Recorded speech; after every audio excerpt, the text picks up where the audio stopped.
اللہ رب العزت کی حمد و ثنا، ہادی سبل ختم الرسل مولا کل احمد مجتبی جناب محمد مصطفیٰ صلی اللہ علیہ وسلم کی دربار پر انوار میں بسط احترام ہدیہ درود و سلام عرض کرنے کے بعد نہایت واجب الاحترام معزز و محتشم و مکرم سامعین و ناظرین،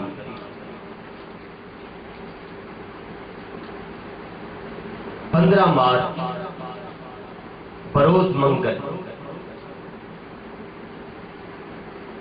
خیبر پختونخوا کوہاٹ کی ایک بستی شیخان میں اہل حق اور باطل پرستوں کے درمیان ایک مناظرہ وقوع پذیر ہوا، جس میں اہل حق کا یہ دعویٰ تھا کہ محافل میلاد کا انعقاد کرنا، اس میں شرکت اور اس میں طعام اور اس طرح کے جتنی خوشی کے اظہار کے امور ہیں ان کا بجا لانا، یہ باعث اجر و ثواب اور مستحب عمل ہے۔ باطل پرستوں نے جواب دعویٰ کے اندر اس ہمارے دعویٰ کو تسلیم کر لیا اور آگے سے جواباً دعویٰ تحریر کرتے ہوئے اس کو بدعت سیئہ لکھا۔ بحمد اللہ تعالی وہ 4.5 گھنٹے پر محیط اہل حق کی گفتگو اور باقی پرستوں کا تنزل کا شکار ہونا مناظرین کے لیے آج بھی سیدھی موجود ہے۔ اپنی اس شکست فاش کو چھپانے کے لیے انہوں نے مکاری ہیلا سازی کی کوشش کی، بعد میں نئی ریکارڈنگ کروا کے اس کو مناظرہ کی ریکارڈنگ کے ساتھ نتھی کرنے کی کوشش، جس کے جواب میں آج کی یہ نشست انعقاد پذیر ہے۔ ہمارا پہلا تو سوال یہ ہے کہ جب مناظرہ ہو چکا تھا تو اب دیوبندی حضرات کو مولوی ابو ایوب جھنگوی جو کہ مناظر تھا اور مولوی مقصود احمد جو کہ صدر مناظر تھے، ان کو یہ اثر نو ضرورت کیوں پیش آئی کہ وہ دوبارہ سے ریکارڈنگ کروائے؟ یہ سوال ہے۔ اس سے یہ پتہ چلتا ہے کہ ان کی طبیعتیں اور ان کے ذہن اس چیز کو تسلیم کر چکے تھے کہ ہمیں شکست فاش ہوئی، اور وہ اس داغ کو دھونے کے لیے اور اپنے حلقہ احباب کو خوش کرنے کے لیے اس گھنونی سازش کا ارتکاب کر رہے تھے۔ پیارے بھائیوں، معزز سامعین و ناظرین، آپ نے دیکھا کہ اس نے اپنے مسجد کے ذہن میں بیٹھ کر جن چیزوں کا اظہار کیا کہ ہم نے وہاں پر ان کو لاجواب کر دیا، ان کے صدر مناظر کا کہنا تھا کہ میری ایک بات پر انہوں نے گرفت کی، میں نے اس پر بہت سارے دلائل دیے، اور وہ بات کیا تھی کہ اس نے اپنی ابتدائی گفتگو کے اندر جب وہ ہوا باختہ ہو چکا تھا، اس نے یہ کہا تھا کہ جواب دعویٰ سے بڑا ہوتا ہے۔ اب میں نے اس پہ گرفت کرتے ہوئے دلیل کا تقاضا کیا تو وہ کبھی دائیں دیکھتا ہے کبھی بائیں دیکھتا ہے۔ جو غیر خدا کی مدد کو شرک سے تعبیر کرتے ہیں، اب وہ مدد کا منتظر تھا۔ ایسے میں اس کو کسی نے نیچے سے تبیان القرآن تھمائی اس کی تھوڑی سی ہوش ٹھکانے آئی، مجھ سے مخاطب ہو کے کہنے لگا کہ یہ دیکھو جناب دلیل آئی۔ اب اس کا دعویٰ کیا تھا کہ جواب دعوت سے بڑا ہوتا ہے، یہ اس نے کہا تھا۔ ہم اس پر دلیل کا تقاضا کر رہے تھے، لیکن اس نے آیات پڑھی اور یہ کہا کہ دیکھو کہ یا ایھا الناس اعبدوا، یہ دعویٰ ہے، اور بعد والی جو آیات ہیں یہ جواب دعویٰ ہے۔ افسوس، سچ افسوس اس مدرس پر کہ جس نے ایسا شاگرد تیار کر کے اہل حق کے سامنے مناظرہ لڑنے کے لیے بھیجا۔ افسوس ایسے مدرسہ پر کہ جہاں پر اس طرح کی لوگ تیار کیے جاتے ہیں جس کو مناظرہ کے اصول سے بالکل بھی آگاہی نہیں ہے۔ اب میں ایک عام سادہ مثال سامعین و ناظرین کی نظر کرنا چاہتا ہوں کہ ایک ہوتا ہے دعویٰ اور ایک ہوتا ہے جواب دعویٰ۔ مدعی جو ہے وہ دعویٰ کرتا ہے اور سائل اور مجیب جو ہے وہ اس دعوے کا رد کرتا ہے۔ یہ اصول مناظرہ کی بنیادی کتاب ہے، مناظرہ رشیدیہ۔ اس کے اندر بھی مدعی کی تعریف یہ کی گئی ہے کہ والمدعی من نصب نفسہ لاثبات الحکم، کہ مدعی وہ ہے کہ جو حکم کو ثابت کرنے کے لیے اپنے آپ کو پیش کرے، اور جبکہ مجیب جو ہے وہ اس حکم کی تردید کے لیے اپنے آپ کو پیش کرتا ہے، اس حکم کی نفی کے لیے اپنے آپ کو پیش کرتا ہے۔ والسائل من نصب نفسہ لنفیہ، مجیب وہ ہے کہ جو اس حکم کی تردید کے لیے اپنے آپ کو پیش کرتا ہے۔ اب کتنی بڑی اس نے جسارت کی، معاذ اللہ، اس نے اللہ تعالیٰ کو ہی مدعی بنا کے پیش کیا اور اصول مناظرہ کے مطابق اس نے اللہ تعالیٰ کو ہی مجیب بنا کے پیش کیا۔ یعنی اللہ تعالیٰ خود ہی دعویٰ کر رہا ہے کہ لوگوں میری عبادت کرو، اور آگے خود ہی مجیب بن کے اس دعویٰ کا انکار کر رہا ہے۔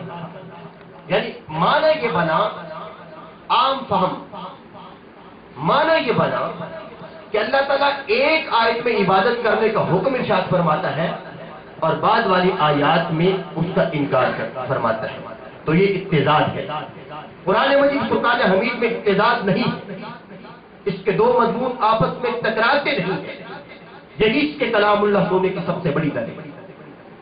تو کتنی بڑی جسارت کی اس نے کہ معاذ اللہ ثم معاذ اللہ، اللہ تعالیٰ کو ہی مدعی اور اللہ تعالیٰ کو ہی مجیب بنا کے پیش کیا، اور بار بار یہ کہتے رہے کہ دیکھو ان کے گھر سے حوالہ آیا، دیکھو ان کے گھر سے ہم حوالہ دے رہے ہیں۔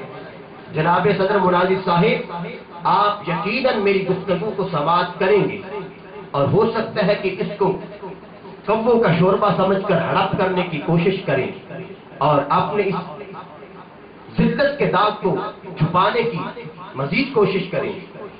یہ بات سن لیجئے کہ آپ نے بالکل اصول مناظرہ کے برعکس اپنی گفتگو کی ہے، اور آپ نے معاذ اللہ اللہ تعالیٰ کی شان میں گستاخی کی ہے اور قرآن پہ ایک قسم کا عدم اعتماد کیا ہے، اور یہ سری کفر ہے۔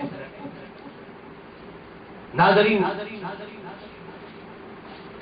یہ تو ان کے مناظر صدر مناظر کا حال تھا، اور پھر آگے سے مجھے کہنے لگا کہ آپ دلیل کی تعریف کر دی، میں اس پہ دلیل دیتا ہوں۔ یعنی کہ بھونگی اس نے ماری ہے تو دلیل مانگنا تو ہمارا حق تھا۔ اب اس تقاضا کو پورا کرنے کے لیے وہ مزید مجھ سے تقاضا کر رہا ہے، حالانکہ بحمد اللہ تعالیٰ یہ حق اہل حق کے مدارس ہے اور ہم اہل حق کے نمائندہ بن کے گئے تھے۔ ہمارے مدارس کے اندر تو بحمد اللہ تعالیٰ دوسرے تیسرے سال کے لڑکے جو ہیں وہ جانتے ہیں کہ دلیل مرشد کو کہتے ہیں، اسی لیے تو الحمدللہ ہمارے صاحب مرشد والے ہوتے ہیں۔ اور اصطلاح کے اندر دلیل اس قیاس کو کہتے ہیں کہ جو دو یقینی مقدموں سے مرکب ہو۔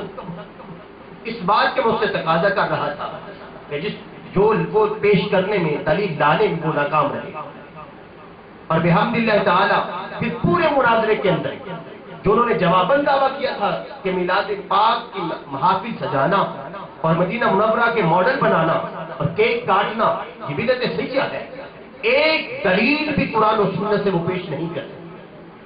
الحمدللہ ہمارے فاضل مناظر نے پورے مناظرے کے اندر قرآن و سنت کے براہین اور دلائل پیش کیے ہیں، اور اس انداز میں پیش کیے ہیں کہ ان کے لٹکتے چہرے اور ان کی افسردہ شکلیں ان کی شکست فاش کا بین ثبوت تھی. اور اس موقع پر تو کچھ بھی جواب نہ دے سکے. الحمدللہ ثم الحمدللہ حق کا اس وقت بھی اظہار ہوا. آج بھی حق غالب ہے.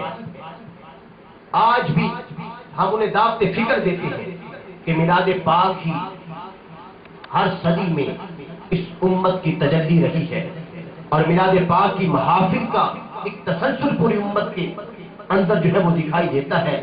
یہ بدعت سیاح نہیں ہے. ہمارے مناظر نے ان کے گھر سے اس کو ثابت کیا کہ یہ باعث جو ثواب اور مستحب عمل. سامعین و ناظرین، دیوبندی حضرات نے سر دست کو جس جگہ کا تعین تھا مناظرہ کے لیے اس سے راہ فرار اختیار کیا. مناظر کو بدلا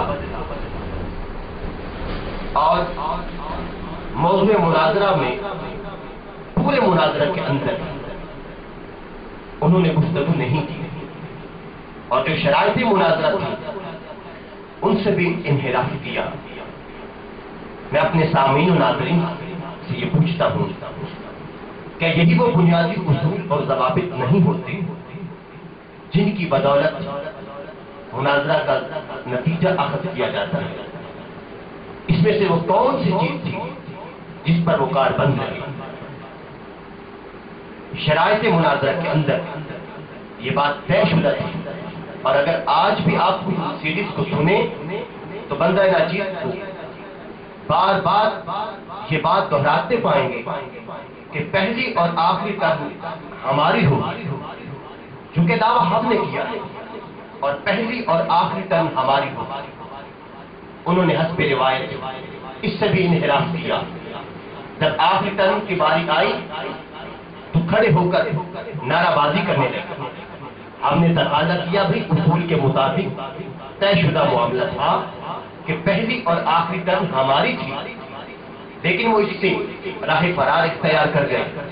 انہیں معلوم تھا کہ ہماری ہر بات کا جواب تو یہ دے چکے ہیں، اب آخری ٹرم میں یہ حضرت فاضل مناظر جو ہے یہ مزید دلائل کے انبار لگا دیں گے اور ہماری پستی اور ہماری شکست کو مزید واضح کر دیں گے سامعین و ناظرین پر.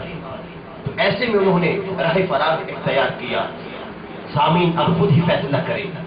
جو شخص معین جگہ سے فرار اختیار کرتا ہو، یا جس شخص نے موضوع مناظرہ سے فرار اختیار کیا ہو، یا جس شخص نے اپنے مناظر کا نام لے کر پھر مناظر بدلا ہو، یا جو شخص شرائط کی حدود میں رہ کر مناظرہ کرنے کا پابند نہ ہو، اب بھی مناظرہ کیا ہم ہارے ہیں؟ اب بھی کیا کوئی تشویش میں مبتلا ہے کہ مناظرہ کس کے حق میں ہے؟ کہ ہم اللہ تعالیٰ ہم نے اس کو ان کو بھاگنے نہیں دیا. ایک جگہ سے راہ فرار اختیار کیا تو ہم نے دوسری جگہ کا بندوبست کیا، اور ان کے صدر مناظر یہ کہتے رہے کہ ہم پہلے وہاں پہ پہنچے. اب انہوں نے کیونکہ پولیس کو اطلاع دے دی تھی کہ اس طرح مناظرہ ہوا، وہ تو میدان مناظرہ سے بھاگنا چاہتے تھے. ہم نے ان کے سارے راستے مسدود کر دیے تھے، بھاگنے نہیں دیں. اہل حق کا کارواں اتنے دور سے حق کی اذان پڑھنے کے لیے گیا، بھاگو گے تو کہاں جاؤ گے؟ بھاگنے نہیں دیں. ایسے میں جب یہ صورتحال سامنے آئی تو طے یہ پایا کہ 11 آدمی ان کے اور 11 آدمی ہمارے ایک وقفے سے فلاں جگہ پر پہنچ جائے جس جگہ کی تعین ہوئی، اور اس وقفے کو اس نے معاذ اللہ لوگوں کو یہ ثابت کر ہم وہاں پر پہلے سے پہنچے ہوئے تھے، وہ آ نہیں رہے تھے. اس کا پس منظر یہ تھا جو میں نے آپ سے عرض کیا کہ در حقیقت